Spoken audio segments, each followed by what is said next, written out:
So we'd like to evaluate this limit here using the information in the beginning of the question. And this is a very standard kind of question that textbooks ask, that math, calculus teachers and professors ask.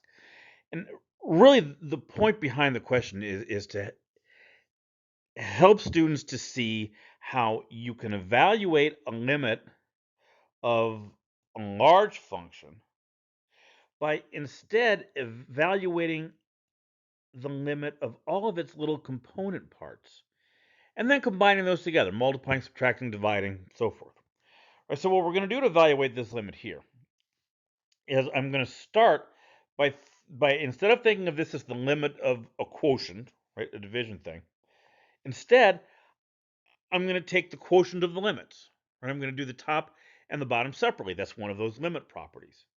Now we can take this further by taking the limit of all of those individual pieces in the top and the bottom.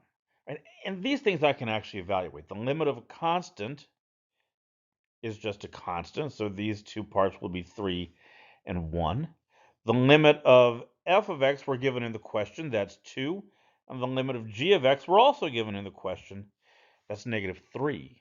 So if I substitute those values in, we get this expression.